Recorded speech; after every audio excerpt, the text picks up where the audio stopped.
Salve Bibiana Fontela, me ouve bem? Salve Thaís, tá me ouvindo? Bruno,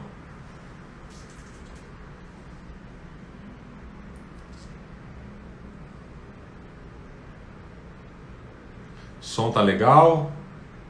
Salve Mariana, tudo bem? Vamos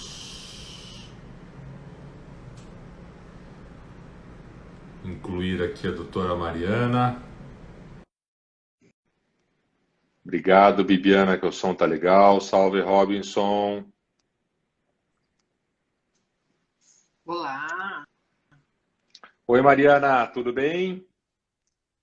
tudo bom? Muito obrigada pelo convite. Boa tarde. Estou super feliz de estar aqui para a gente bater esse papo. Que legal, você me ouve bem? Ouço bem, você me ouve bem? Tudo ótimo também. Estamos recebendo o nosso pessoal. Eu quero, de início, enquanto o pessoal chega, dizer que a nossa gravação ficará disponível no IGTV, aqui do Instagram, para quem quiser, quem gostar, quem pode curtir, pode compartilhar, divulgar para os amigos. Quem está nos acompanhando, e eu sei que o tema interessa, pode clicar no aviãozinho aqui embaixo e o aviãozinho você encaminha para o pessoal vir assistir. Também ficará disponível no YouTube do escritório Arnes de Oliveira e Andreasa. E é uma alegria receber hoje conosco, num bate-papo super informal, super agradável, a Mariana Lopes. A Mariana Lopes, que é advogada, é uma representante das advogadas e é presidente da Comissão da Mulher Advogada do Paraná, certo, Mariana? Certo. E integra a Comissão Nacional das Mulheres Advogadas em Brasília. E eu gostaria, Mariana, e você é uma referência de todos nós, especialmente da advocacia feminina, e eu tenho te acompanhado nas redes, tenho acompanhado o teu trabalho na OAB, eu gostaria que você nos destacasse como é que tem sido essa trajetória profissional, como é que foi a tua trajetória profissional até esse momento, como que as coisas se deram num mercado de trabalho que ainda hoje é muito difícil para as mulheres de forma geral, e que você desse um panorama de todas as questões que você tem superado, tem enfrentado, e um testemunho desse teu exemplo de sucesso. Então, mais uma vez, eu vou te agradecer. Eu fiquei super feliz quando recebi sua mensagem. Eu falei, nossa, mas sou eu mesmo. Eu sempre acompanho as lives que você faz e eu sei o quanto o peso da responsabilidade está aqui. Tantas pessoas importantíssimas que eu sou super fã que já passaram por aqui, por essa live. Então, fiquei Obrigado, Mariana. muito feliz mesmo. Mais uma vez, eu vou te agradecer. Obrigado. E contar um pouco da minha história, da minha trajetória profissional. É interessante sempre falar sobre isso, e quando eu falo sobre isso, eu me lembro assim, que no dia a dia a gente esquece, né? Tanta coisa acontece, a gente não fica lembrando todo dia. Quando a gente conta de novo, a gente lembra outra vez como foi. Então, eu sou carioca, né?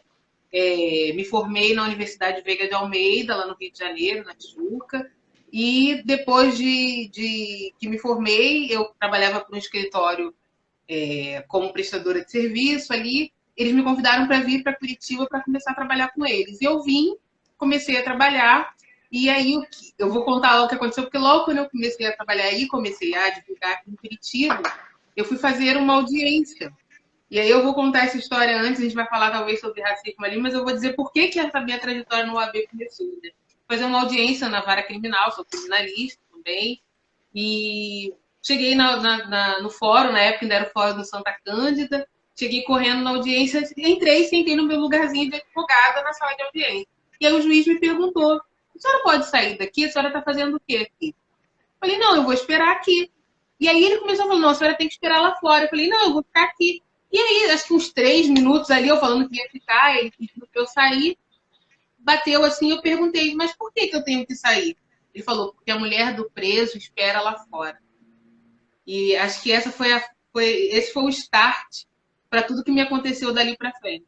Porque aí nisso chegava o meu cliente algemado, uma das primeiras audiências aqui, eu com a voz embargada, tinha que fazer a audiência, e aí me segurei, né? Eu estava prestando um serviço, eu não podia ali me dispor com isso, fiquei com medo, sinceramente, fiquei com medo de prejudicar meu cliente. E aí fiz a audiência, quando terminou a audiência, o promotor falou para o juiz, doutor, você tem que pedir desculpas para a doutora Mariana. Aí o juiz falou, não, eu não tenho que pedir desculpa, afinal ela que me confundiu, ela não me disse quem ela era. Aí o promotor falou, não, o senhor tem que pedir desculpa. Aí ele falou, não, não vou pedir. Aí eu falei, não, sabe por que o senhor não vai me pedir desculpa? Porque uma mulher negra nunca pode ser a advogada. Ela pode ser, no máximo, uma mulher do preso, a mãe do preso. E aí eu saí da sala de audiência chorando. Fiquei muito mal aqueles dias, sabe, Marcos? Vivia, assim, dias muito difíceis. E aí eu entrei no site da OAB e procurei ali. Nunca, no Rio eu advogava, mas nunca participei dentro da OAB, de comissões e nada disso. E eu procurei ali comissões, comissão da mulher advogada. Eu vi o nome da presidente da comissão, copiei, colei, procurei o escritório dela e liguei para ela. E apresentei, falei, meu nome é Mariana, e quero participar da comissão da mulher advogada. E ela disse, mas você tem muito tempo que você está aqui, você conhece alguém, você foi indicado? Eu falei, não, não conheço ninguém, eu quero participar. E ela ficou questionando, aquela coisa meio que curitibano, né, um pouco mais desconfiado. E aí eu falei assim, não, eu quero participar porque aconteceu essa situação comigo. E eu quero saber como me defender nessas situações e ajudar outras mulheres para que não passem pelo que eu passei. E aí, imediatamente, ela falou, tá, vai ter, daqui a 15 dias tem a posse e você vai participar. E eu entrei para a Comissão da Mulher Advogada e comecei a trabalhar na comissão. De 46 mulheres, eu era a única mulher negra da Comissão da Mulher Advogada. Não tinham mulheres negras, né? Foi um outro susto para mim, porque eu fiquei achando, gente, como assim? Não tem mulher negra no Paraná? E aí eu comecei a observar realmente que aquele viés inconsciente de você não integrar, né? A gente tem falado tanto de integração, né? Então isso foi algo que eu achei assim, super importante de trazer. E através do meu trabalho, as pessoas foram me convidando. Eu ingressei na Abracrim. Aqui eu não posso deixar de falar do Dr. Elias Matarassati, que é um querido amigo. A família do Dr. Elias é quase minha família também. Thaís, Luiz, Carol, doutora Arlete, nós somos grandes amigas. E o doutor Elias me convidou para ser presidente da Comissão das Advogadas Criminalistas da Abracrim. Eu integrei a Comissão Nacional, a Comissão Brasileira das Advogadas Criminalistas, e comecei a viajar, falando sobre essa dificuldade da mulher advogar na área criminal. Não só advogar, a mulher a mulher promotora, juíza, o quanto nós vimos a discriminação de gênero da mulher, inclusive no banco dos réus. Conheci o Brasil inteiro nesses últimos 3 anos, Marlon. Eu fui a Cuiabá, eu fui ao Piauí, fui ao Rio Grande do Sul, eu fui para todos os lugares e ali conheci muitas mulheres. E nessa gestão, 3 anos se passaram, quando o Dr. Cássio tomou posse na OAB nessa gestão, me convidou para ser presidente da Comissão da Mulher Advogada. Eu, que era a única negra na Comissão da Mulher Advogada, trabalhei bastante, realmente acredito nesse trabalho e tive a oportunidade de exercer esse trabalho à frente da Comissão da Mulher Advogada e agora também, né, desde o ano passado, também como integrante da Comissão Nacional da Mulher Advogada do Conselho Federal, e isso me orgulha muito, porque é levar as bandeiras dos trabalhos que a gente tem realizado aqui em nível nacional. E hoje a Comissão da Mulher Advogada do Paraná é referência para todas as comissões da mulher advogada do Brasil. O trabalho que a gente pratica aqui é reproduzido pelas outras comissões, e isso também me orgulha muito. Então, essa minha trajetória de advogada criminalista e de defensora dos direitos das mulheres, ela se cruzou e tornou-se uma coisa só, né? Como se eu fosse uma única coisa, tudo meio que interligado ali. É mais ou menos isso a minha história. E essa história do juiz terrível, Mariana, ela ficou esquecida ou a época a OAB tomou alguma providência, as associações tomaram alguma providência? Como é que ficou essa situação na prática? Então, naquela época, eu demorei um pouco, uns 3 meses, para procurar a OAB para entrar para a comissão. E eu demorei muito tempo para contar essa história em público.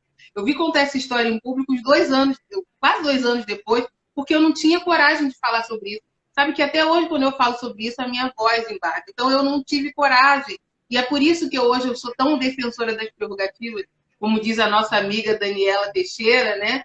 Ela diz que ela tem muito orgulho que eu seja uma defensora das Sim. prerrogativas da mulher advogada, e eu sou muito feliz por ter a Dani ao meu lado também. E eu, não, naquele momento, eu não acreditei que poderia fazer isso, eu tive medo de atrapalhar o processo do meu cliente. Então, tudo isso, toda essa construção, esse estudo que eu me debrucei realmente nas prerrogativas, foi para que outras mulheres não vivessem isso. Mas eu mesma não segui em frente. E nunca mais me aconteceu nada. Foi a única vez que me aconteceu isso. Você sabe que eu nunca mais vivi. Todo mundo diz que é porque depois disso eu fiquei um pouco mais conhecida, então se chega nos lugares as pessoas já sabem quem é você.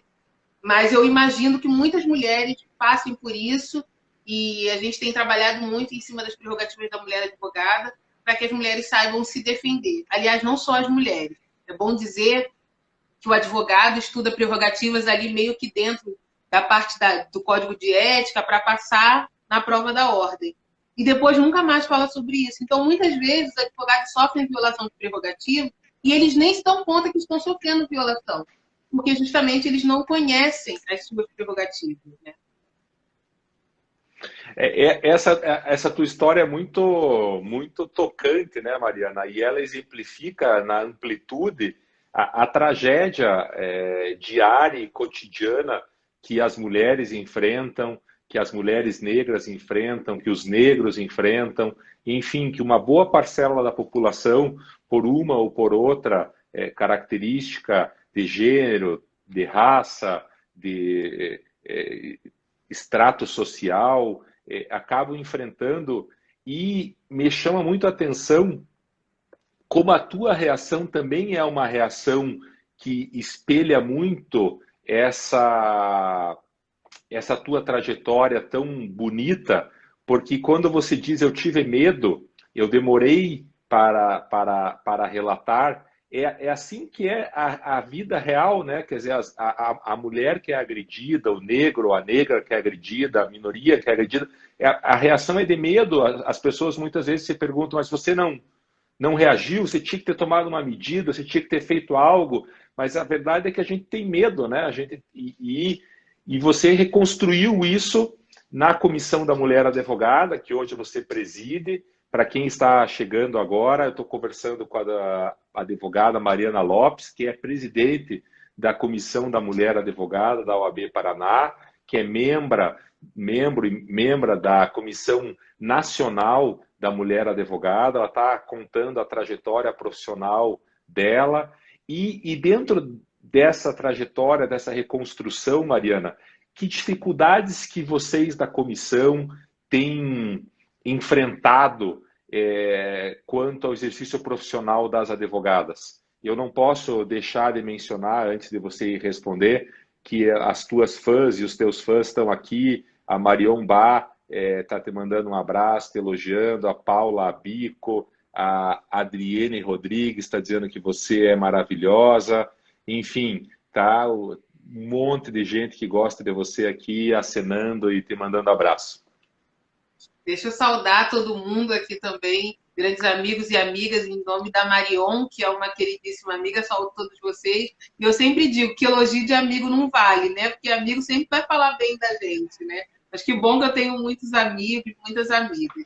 Então, diante de tudo que eu contei aqui da minha história, eu comecei a ver que as mulheres tinham muitas dificuldades no exercício profissional. E aí eu falo em nome de todas as mulheres, porque eu, como uma mulher negra, tenho a oportunidade de representar todas as mulheres, a pluralidade de mulheres. Eu não represento só as mulheres negras.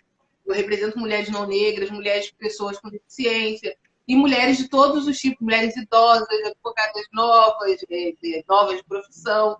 Então, eu comecei a verificar que sempre acontecia. Eu acho que a maior dificuldade da mulher, e aí eu vou aqui trazer um pouco, puxar para o direito criminal, que esses ambientes, eles eram ambientes masculinos, né? Eles eram muito masculinos. E esse ingresso da mulher nesses espaços, num primeiro momento, assusta os homens. Então, esse é o primeiro momento.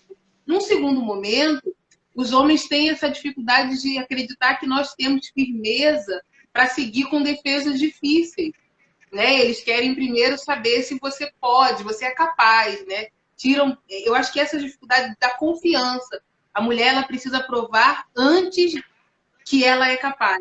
O que não acontece com o homem, né? Ele é contratado só por uma indicação ali de um colega, de um outro cliente. Quando um cliente procura uma mulher, ele tem essa dificuldade. Eu digo que esse dia eu falava até com a Marilena Minder sobre isso, que eu sou carioca, eu tenho uma cartela de clientes, uma cartela boa. Para alguém que veio de fora, que mora 6 anos aqui, eu vejo pessoas daqui que têm mais dificuldades. Então, os meus clientes, os primeiros foram mais difíceis, claro, quando eu resolvi sair desse escritório e abrir meu escritório, né? Criar minha marca.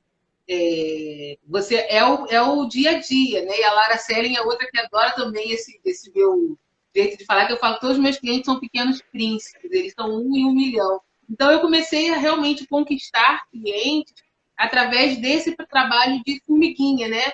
Um por um bom trabalho indicava outro, e aí isso aconteceu. Mas eu vejo que na reclamação das mulheres no geral, a maior dificuldade é que, como mulheres, elas exercerem confiança. Geralmente, ainda tem esse nicho, né? As mulheres que advogam na área de família, elas não têm essa dificuldade, porque é mulher, área família, tudo bem. Nas outras áreas, as mulheres têm mais dificuldades de demonstrar o seu valor, porque no imaginário da sociedade, a mulher advogada só pode trabalhar na área dos direitos das famílias. Então, essa dificuldade é a que eu vejo que as mulheres enfrentam mais. As mulheres são mais interrompidas do que os homens nas audiências, Mariana? Sim. Sempre, né? O men interrupting, ele acontece o tempo inteiro, né? Não só a mulher advogada, como inclusive as mulheres que exercem os maiores cargos, né? Eu tenho uma amizade com a doutora Sandra Krieger, que hoje representa a advocacia na Comissão Nacional, no Conselho Nacional do Ministério Público, e a Sandra passou uma grande violação no Conselho Nacional do Ministério Público, porque outro viés inconsciente que a gente vai dizer é que os homens, eles é como se às vezes houvesse uma necessidade de dizer com as palavras dele o que nós dizemos. Muitas vezes os homens interrompem as mulheres para falarem a mesma coisa para que outro homem possa entender. Então, isso é algo assim, eu digo que isso é uma violência, né? Uma forma de violência, inclusive, contra a mulher, uma violência política, se podemos dizer assim, política institucional, que seja, política profissional, porque eu não consigo imaginar um homem interrompendo o outro para explicar a fala dele. Mas com as mulheres isso é muito, infelizmente, muito natural. Em audiência, eu já tive alguns problemas, assim, eu já passei situações onde eu era a única mulher, aí o promotor, o homem, o juiz, o homem, e às vezes o assistente da acusação era homem. E aí eu via que às vezes os homens se uniam contra mim, eu tinha que ser dura. As advogadas que trabalham comigo, elas às vezes a gente sai da audiência, elas falam: como é que você conseguiu sair daquela saia justa? Eu falei: eu tenho que ser firme. Porque se eu não for firme e não mostrar que eu tenho conhecimento, eles se unem para descredibilizar o que a mulher fala, né? Então, isso acontece, você agora falou isso e eu comecei a me lembrar, porque você sabe que no dia a dia a gente realmente acaba esquecendo que isso tudo acontece. E assim, não raro uma mulher passa por isso. A Marion tem histórias assim espetaculares, a Marion que está aqui acompanhando a gente também, da gente fazer uma sustentação oral, tipo o homem que faz a sustentação oral antes da gente, todos os desembargadores estão ouvindo. Quando a gente vai falar, eles estão entre eles. Quando eu vejo falando, eu bato na mesa, assim, de dar aquela. Para todo mundo olhar para mim. Mas eu não vejo os homens fazerem isso. Então, são situações sutis que se repetem sempre.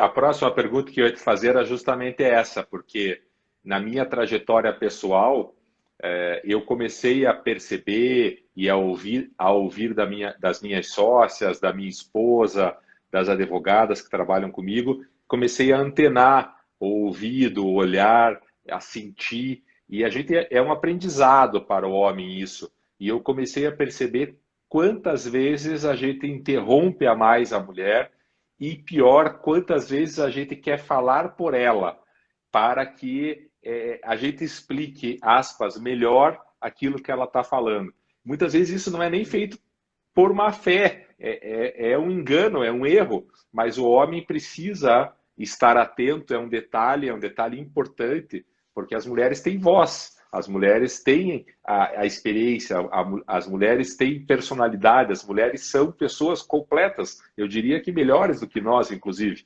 E a gente demora para. Alguns nunca percebem, mas outros demoram para perceber isso, e tem que ser um exercício cotidiano, tem que ser um exercício feito 24 horas de policiamento para o homem. Bem, Mariana, quem está te mandando um abraço é eu vi aqui o comentário da Bárbara, dizendo que realmente ser mulher na área criminal traz uma coleção de situações constrangedoras. Infelizmente, tenho certeza que para as mulheres negras, como em outras áreas, seja mais frequente. A Ana Muhammad te mandando abraços. Renato Fraile, salve. Renato. Márcia Cavazari te dando os parabéns, Mariana. E nesse cenário nacional que você tratou, e você faz parte da Comissão Nacional da Mulher Advogada, nós temos um panorama da mulher no Brasil, temos percentuais de mulheres advogadas, temos... como que isso está na Comissão Nacional da Mulher Advogada, Mariana? Como que é estar lá? Como que está E como que estão os números no Brasil? A gente sabe quantas mulheres advogadas, quantos homens, como é que está esse panorama nacional? O percentual hoje é de que as mulheres estão em paridade. O que acontece é que em alguns estados, São Paulo, Bahia, se não me engano, Rio de Janeiro, as mulheres já estão com 52%, né? Estão acima dos homens. Mas, no geral, está ali a mulher com 49%, o homem com 51%, a mulher com 50%, o homem com 50%. Nacionalmente, hoje, a nossa ideia é mais ou menos de 49,90% para mulheres. Né? Essa é a média que a gente... Então, nós estamos vivendo um universo de paridade nas inscrições. O que a gente percebe é que as mulheres ingressaram na advocacia mais tarde. Então, esse percentual de mulheres ele aumenta de 6 a 8 anos para cá. Né? As mulheres, há 8 anos atrás, elas eram 30% da advocacia. E nesses 8 anos, elas conquistaram mais essa fatia e hoje são metade. Então, a maioria das mulheres são iniciantes ainda. Né? Nós podemos dizer que desse percentual de mulheres, né? Nós somos 1 milhão de advogados, né? Metade dessas mulheres, elas são, desses 500 mil ali, acredito que 30% sejam advogados iniciantes ainda, né? Ainda foi uma construção. As mulheres ingressaram nas universidades mais tarde que os homens, né? E ingressaram também no mercado de trabalho. E eu vi um estudo, se não me engano, da CESA, que diz que o número de mulheres na liderança dos escritórios, ou como sócias de escritório, ou com cargos importantes em grandes escritórios, também é um número pequeno. Você tem essa notícia? Sim. Esse percentual ele é um percentual de 12% a 13%. E o mais interessante é que essas mulheres que estão nesses espaços de poder, elas não são sócias majoritárias, elas são sócias minoritárias, não são as sócias que têm o poder da gestão do escritório ali. Isso é um número muito considerável, mas eu também quero trazer um número muito positivo. Isso quem me contou foi Raquel Preto, que é tesoureira da OAB São Paulo, que as mulheres são mais adimplentes que os homens. Então, a adimplência, as mulheres são mais adimplentes nas anuidades da advocacia. Então, as mulheres são melhores pagadoras aí. Então, acho que é um número muito considerável até para a gente falar aí de paridade. Além de mais organizadas. Isso aí isso varia, né? Mas acredito que sim. Mariana, e a participação da mulher nos espaços decisórios ao longo da história? A gente podia falar um pouquinho sobre isso? A Marion está concordando conosco, especialmente com você, que esse retrato que você traz, infelizmente, ainda é uma realidade. Os homens contam com, aspas, pressuposto de competência, enquanto as mulheres, como regra geral, precisam comprovar, diz a Marion, a sua competência de início. Para quem está chegando agora, nós estamos conversando com a Mariana Lopes, advogada, presidente da Comissão da Mulher Advogada da OAB Paraná, integrante da Comissão Nacional da Mulher Advogada, está contando a sua trajetória profissional, estamos tratando das ocupações de espaço e das características das advogadas, das dificuldades que as advogadas enfrentam, das dificuldades que as advogadas negras enfrentam.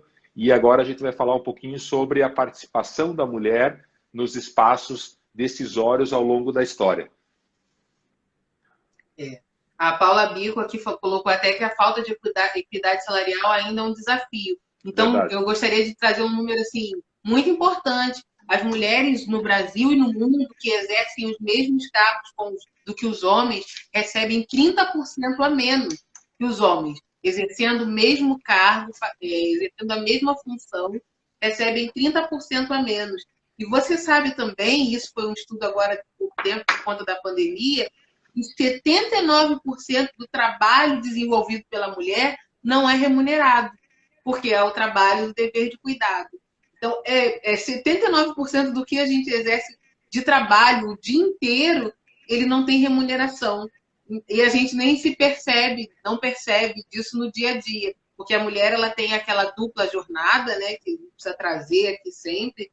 Então, a mulher começa cedo, cuidando dos filhos, cuidando do companheiro e dos pais, dos tios. A mulher tem o dever do cuidado.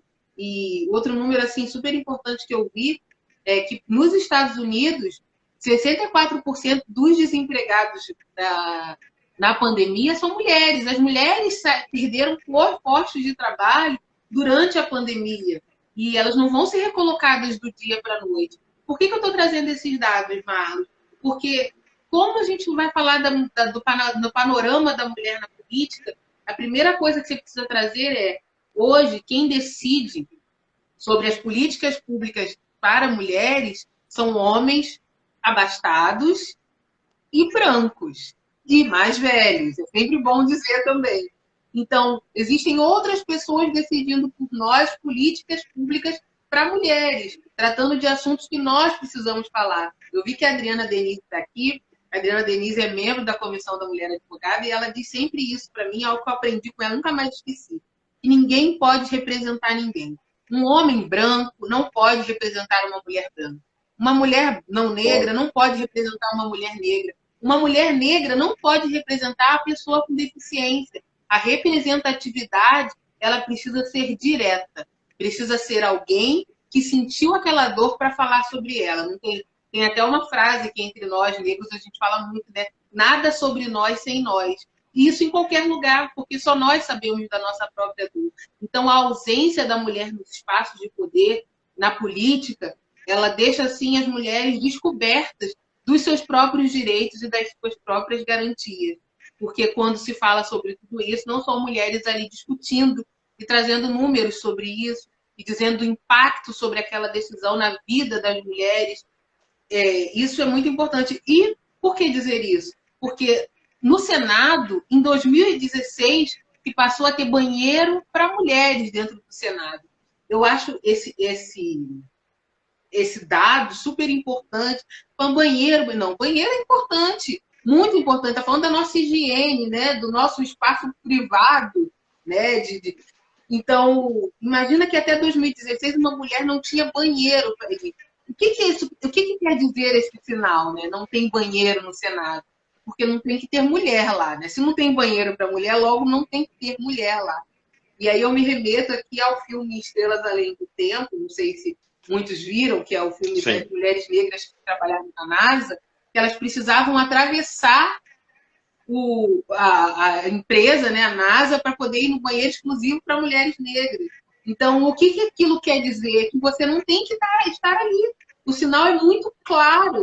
E aí, se a gente traz aqui para a política de ordem também, até o ano passado, no Conselho Federal, nós não tínhamos um fraudário, um lugar, um espaço de amamentação para uma conselheira federal. E nós conquistamos isso à Comissão Nacional da Mulher Advogada, porque a presidente nacional, quando era tesoureira, passou por isso. Ela precisava ir para o hotel para amamentar o filho 3 vezes por dia. Você sabe como Brasília, o trânsito, quando empaca ali, a gente não consegue sair. Ela ia 3 vezes no hotel para amamentar o filho. Então, a presença da mulher na Comissão Nacional da Mulher Advogada, Daniela Borges, que é a conselheira federal presidente, por ter vivido aquela dor, a primeira ação dela foi pedir ao presidente da OAB Nacional um fraldário e o espaço de amamentação, porque ela sentiu aquela dor. Isso é a prova concreta que a mulher precisa estar nos espaços de poder.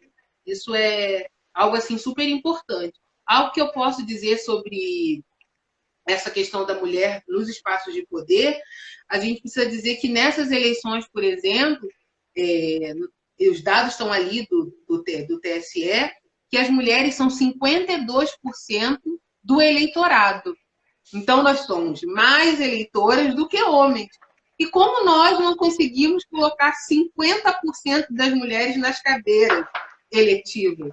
Isso também é algo que eu tenho falado muito isso até nas minhas redes sociais, porque nós precisamos observar que as mulheres acabaram, né, todos já acabaram as inscrições eleitorais, todos já estão, as chapas estão escritas, e a média de 32% de mulheres por partido. Então, as mulheres cumpriram a cota de gênero para concorrer nas eleições. Na nossa legislação, nós não temos cota de cadeira, que é a cota que eu defendo. Embora eu não seja eleitoralista, eu estudo muito sobre isso, sou uma curiosa, porque ainda mais de políticas para mulheres, da presença da mulher na política, e eu acho que a legislação ela deveria privilegiar as cotas por cadeira, porque as cotas para a eleição não garantem que, de fato, será positivo essa inclusão. A gente já viu nas últimas eleições, as mulheres não conseguiram alcançar 30% de presença no parlamento. Então, isso é um dado assim, muito importante para a gente também considerar. E aí, a mulher negra, a gente fala aqui do caso da Marielle, que é um caso, a Marielle Franco, que é um caso assim, muito emblemático para todas as mulheres. Todas as vezes que eu penso na Marielle, eu penso que o recado da morte da Marielle é: nós não queremos você aqui, nós não queremos vocês aqui, né? É algo muito claro, né? Aquela morte é uma morte dizendo: vocês não deveriam estar nesse lugar. Então, são esses espaços que não são abertos para as mulheres e que nós temos que fazer uma força para estar ali, e temos que entender que a nossa presença ali é importante para a sociedade. A mulher no poder, ela pensa em todas as minorias, em todas as dificuldades, porque ela conhece aquela dor. Às vezes, e aí eu não estou aqui dizendo que todos os homens são assim, não são. A prova disso é essa conversa que a gente está tendo aqui hoje, que dos homens nem todos são assim, mas que existem homens que não conseguem observar que as mulheres precisam desse espaço, né? Desse lugar para defender as suas necessidades, né? As suas demandas. E no documentário tá fantástico, fantástico. É isso que a gente quer ouvir e quer aprender, e as pessoas estão elogiando aqui enquanto você fala. E no documentário da Marielle, que está sendo exibido no Globoplay, se eu não me engano, me chamou muito a atenção, mas muito a atenção, apesar de nós conhecermos a história, da gente ter lido sobre a tragédia, enfim, me chamou muito a atenção como isso que você está falando é verdadeiro. Quer dizer, os discursos que ela tinha e as falas que ela tinha na Câmara do Rio de Janeiro, a postura corporal e as agressões verbais que ela sofria por parte dos outros parlamentares, deixava claro isso que você está nos dizendo. Esse espaço não é teu, você não é bem-vinda a esse espaço. Você não é bem-vinda porque você é mulher, você não é bem-vinda porque você é negra, você não é bem-vinda porque você é mulher negra. Não se tratava de uma questão de ideias, não se tratava de uma defesa específica de uma ou de outra causa. Isso era um componente, lógico, na história da Marielle, isso era um componente, mas isso que você está falando fica muito claro no documentário. Quer dizer, na postura dos outros parlamentares e na fala, era esse o recado que foi dado para as mulheres do filme que você mencionou, grandes físicas da NASA, né, que tinham que atravessar para ir ao banheiro, os recados que o Conselho Federal dá quando não tem um berçário, quando não tem um lugar para amamentar. enfim, quando não tem um banheiro no Senado Federal em 2016, são recados, você está certíssimo, olha, vocês não são bem-vindas. E como que transforma isso? As mulheres têm tido cada vez mais uma participação política intensa, nós temos assistido. Quais são os impeditivos que acabam não deixando isso explodir tão rapidamente quanto as mulheres e boa parte da sociedade gostariam, Mariana? Eu acho que o primeiro impeditivo, né, das mulheres participarem das políticas, e aí os impeditivos da participação, da inclusão da mulher, tanto na política partidária quanto na política institucional, é o impeditivo financeiro. Porque nós sabemos o quanto custa uma campanha, né? E eu acho muito importante que a gente trate disso muito claramente, porque às vezes as pessoas não conhecem esses detalhes de uma eleição. Então, há necessidade de um investimento. Se você pensar que as mulheres ingressaram no mercado de trabalho mais tarde, elas não têm valores e poupança e investimento guardado para poder investir nisso. Um outro ponto que é super importante é que a mulher, o homem, ele é legitimado a ir para a política. Um homem, quando precisa viajar a trabalho, defender uma causa, ingressar na carreira política, toda a família abraça esse homem e diz: ele está indo pelo trabalho. Quando uma mulher, por exemplo, né, vamos dar um exemplo aqui de uma deputada federal que precisa sair da sua cidade, aqui em Curitiba, e ir morar em Brasília 3, 4 vezes na semana.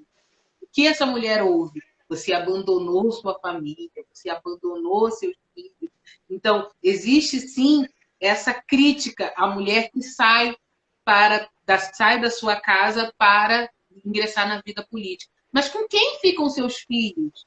Quem vai cuidar dos seus filhos? Os homens não escutam isso. Os homens não vivem esse questionamento. E as mulheres sofrem e padecem muito dessa dor, né?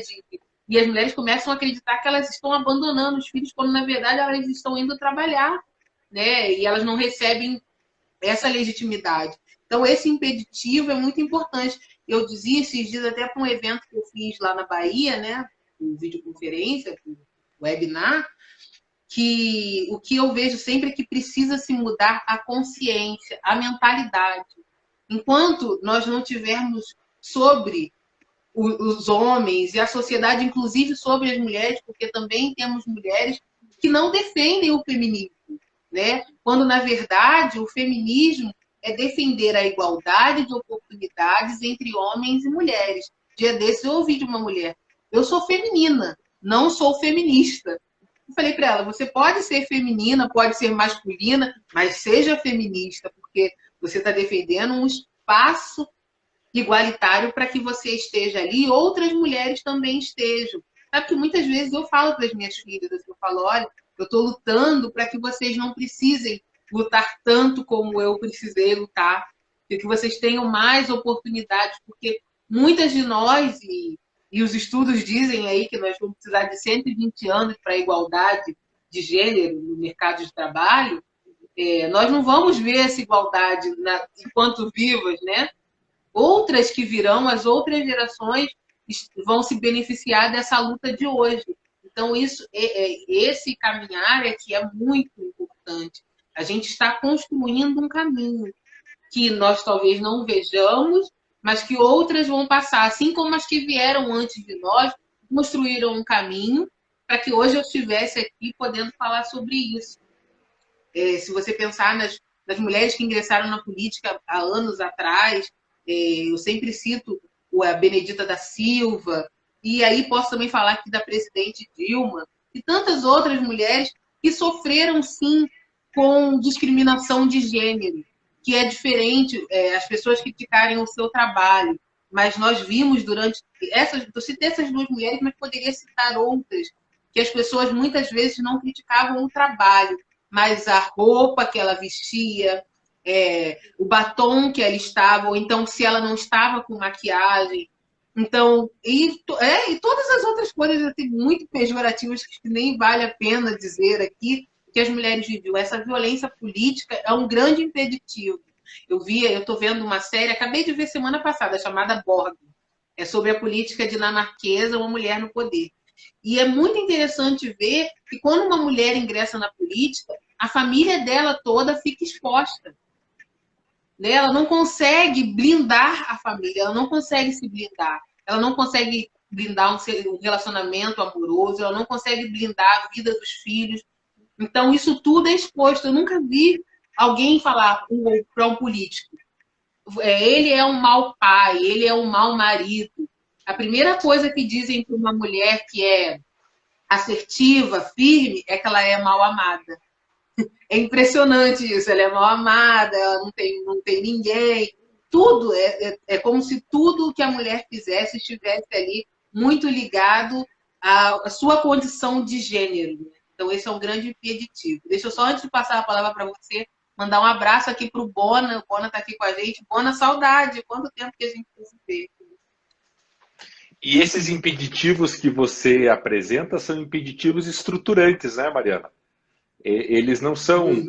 A gente poderia citar situações práticas impeditivas, por exemplo, muitas coisas se resolvem em jantares, em jogos, e a mulher participa menos desses espaços por conta daquilo que você bem colocou, que ela tem um segundo turno e um terceiro turno, que é o turno do cuidado com a família, com os pais, com os filhos, com o companheiro. A mulher acaba, então, tendo menos disponibilidade, podemos dizer, mas você citou impeditivos ainda mais graves, que são impeditivos estruturantes mesmo. E nesse campo da política, trazendo um pouco para o espaço do sistema OAB, o nosso sistema OAB hoje, ele não é paritário. Nós temos isso muito, muito claro. Ele caminha para ser paritário, e não só na questão de homens, de advogados e advogadas, mas também na questão de raça, onde ele é muito, muito, muito desigual. Como é que você está enxergando isso e como que a gente pode resolver e avançar nesse tema? Eu acho que é muito importante aqui nós dizermos que nós, quando fazemos o nosso juramento, nós assumimos dois compromissos. A primeira parte do juramento, ela diz respeito ao nosso exercício profissional. E a segunda parte fala do munus público da nossa profissão. Nós somos defensores da democracia. Então, a OAB, agora, nesse momento em que a OAB lançou a campanha de diretas já, que é um pleito muito antigo da advocacia, porque nós que estávamos à frente, lá em 88, nós que eu digo a advocacia, né? Eu nem era advogada nessa época, lutando pelas diretas já no parlamento, não podemos ficar atrás. É necessário que as eleições sejam diretas. E aí, quando você fala sobre essa democracia das eleições diretas, a gente precisa dizer que a democracia ela tem um compromisso com a igualdade.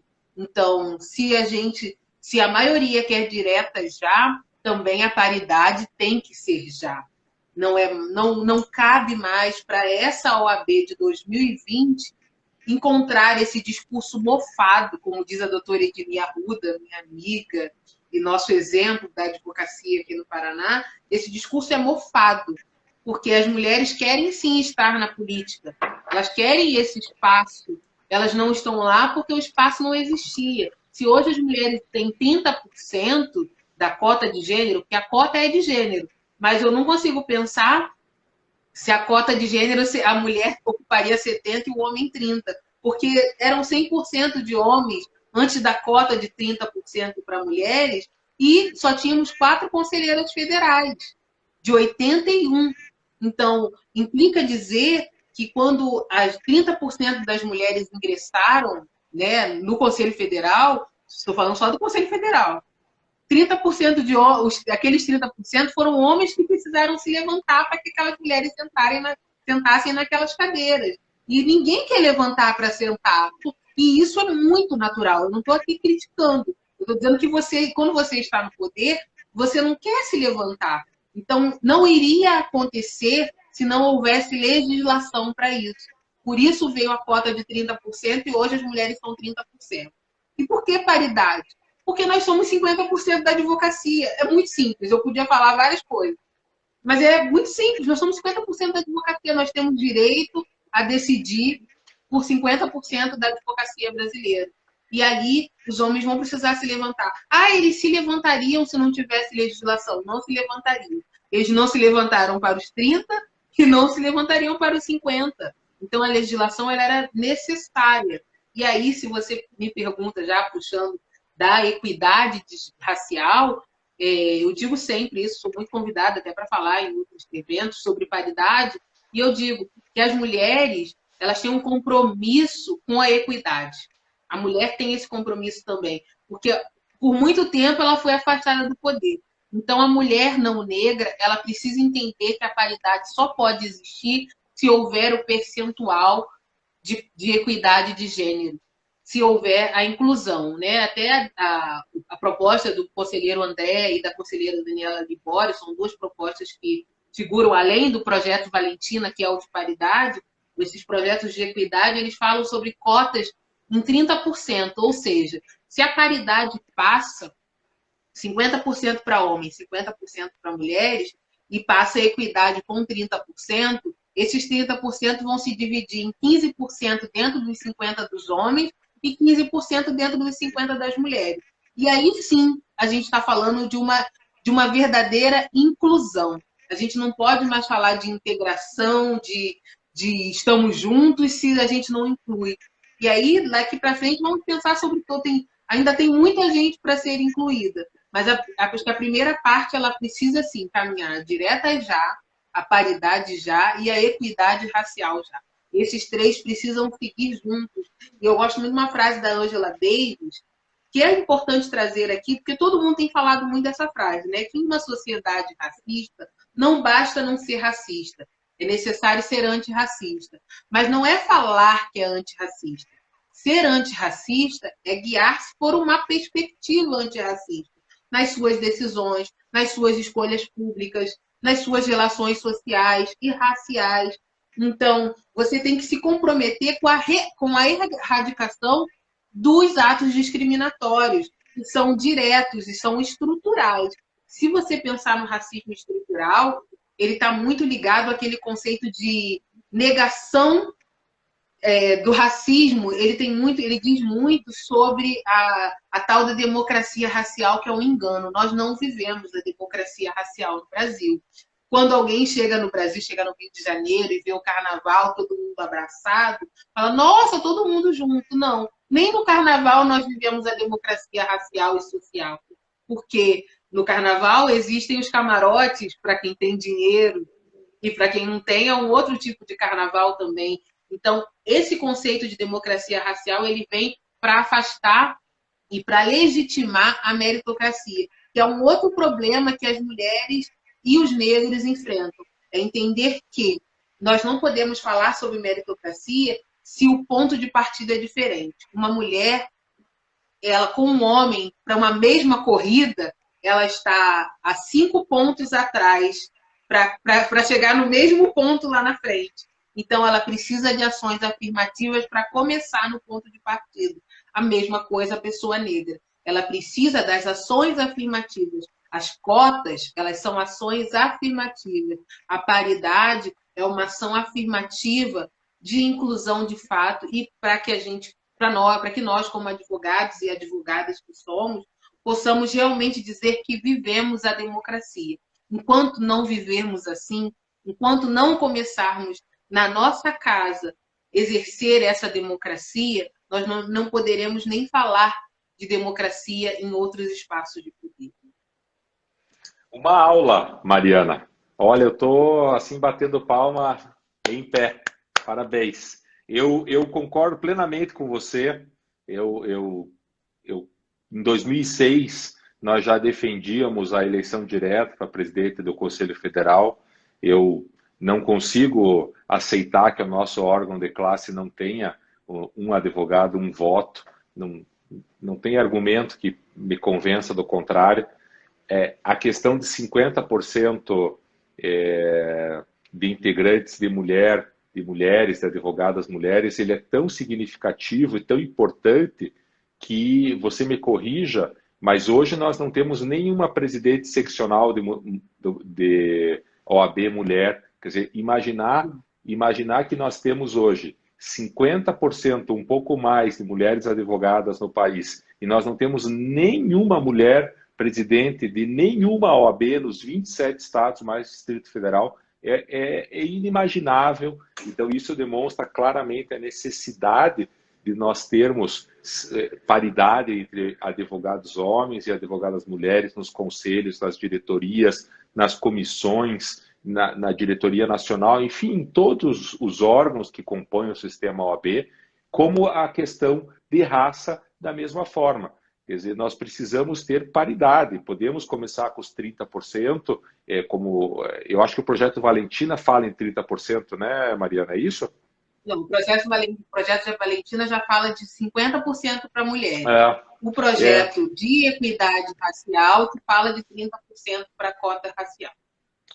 Eu até me posicionei favorável ao projeto Valentina, já começando com 50%, que me parece extremamente justo e adequado.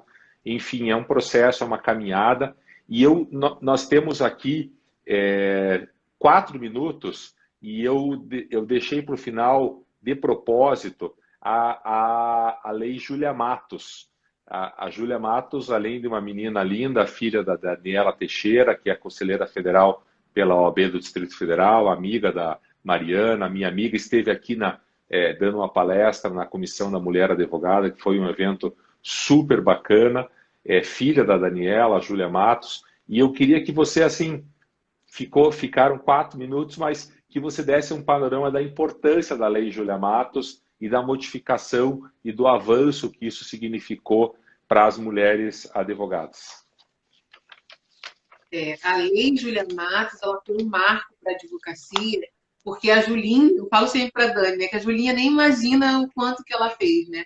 A Lei Júlia Matos, ela alterou o Código do Processo Civil, ela alterou o Estatuto da Advocacia. Nós temos agora um artigo 7º-A que trata das prerrogativas da mulher advogada, gestante, lactante e adotante, que são essas mulheres advogadas que não teriam oportunidade de ter uma licença.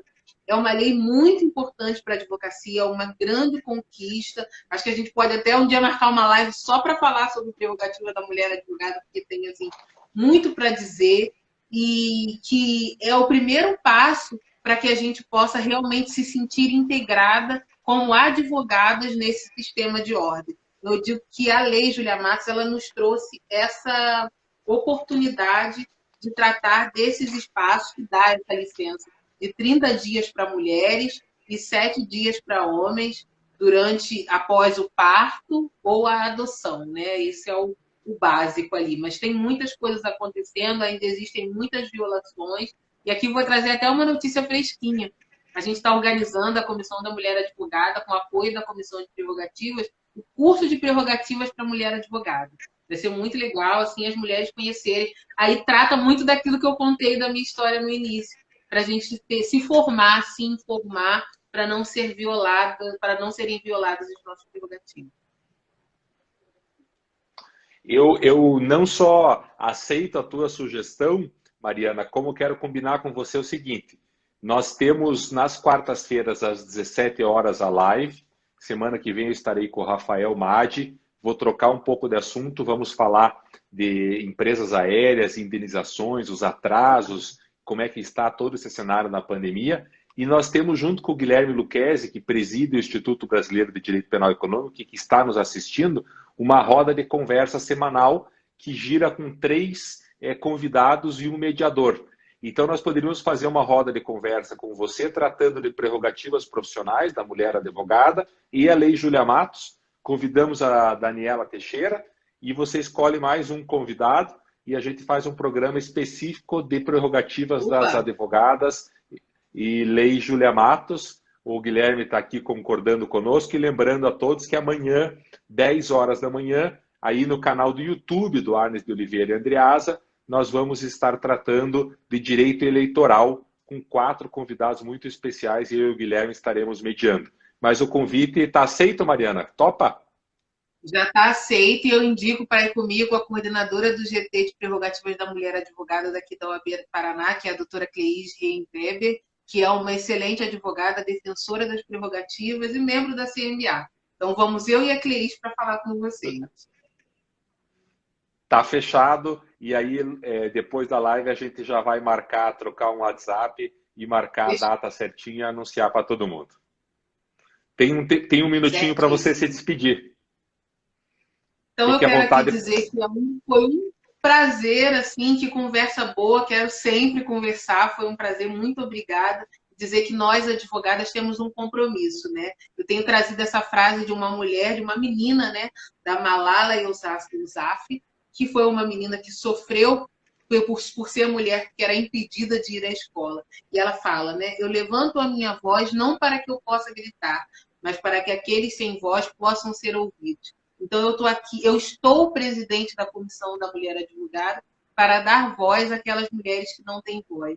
E aqui, em nome delas, eu digo que estarei presente para que a gente tenha uma advocacia mais igualitária, para que as mulheres não sofram violação de prerrogativas e para que elas conheçam seus direitos. Então, a gente segue defendendo a advocacia. Muito obrigada, Marlos, foi um prazer.